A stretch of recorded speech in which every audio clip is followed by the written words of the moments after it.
గెలుపోటంలో తాత్కాలికమని ప్రజల గుండెల్లో కేసీఆర్ శాశ్వతంగా నిలిచి ఉంటారని అన్నారు BRS working president KTR. Congress పాలనలో మళ్లీ తిరోగమనం ప్రారంభమైందని విమర్శించారు.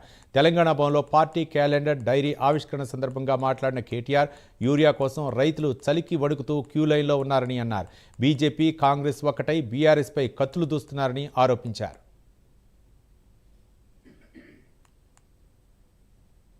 డైరీలు మారుతూ ఉన్నాయి, క్యాలెండర్లో తేదీలు మారుతూ ఉన్నాయి, సంవత్సరాలు మారిపోతూ ఉన్నాయి.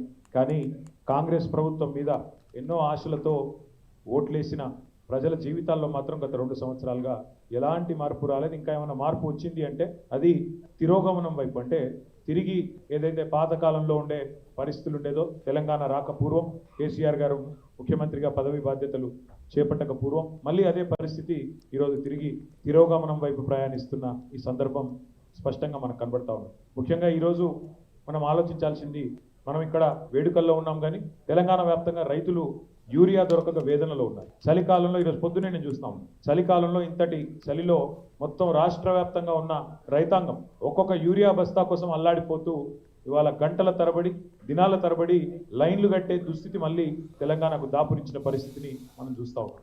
గెలుపు ఓటమి శాశ్వతం, గెలుపులు ఓటములు తాత్కాలికం, అప్పుడప్పుడు ఎదురు దెబ్బలు తాకుతూ ఉంటాయి. కానీ ఒకటి మాత్రం పక్కా, ప్రజల గుండెల్లో, తెలంగాణ ప్రజల గుండెల్లో కేసీఆర్ గారిది గులాబీ జెండా స్థానం మాత్రం శాశ్వతం అనే మాట నేను గుర్తు చేస్తా ఉన్నాను.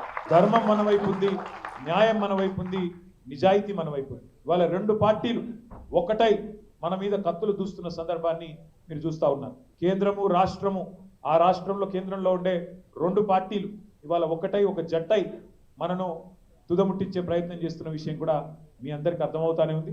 అయినప్పటికీ ఎవరు ఎన్ని ఎత్తుగడలు చేసినా, ఎన్ని కుట్రలు కుతంత్రాలు చేసినా, ప్రజల ఆశీర్వాదం, దైవ ఆశీర్వాదం మనకు ఉన్నంత కాలం ఎవరు ఏం చేయలేరు.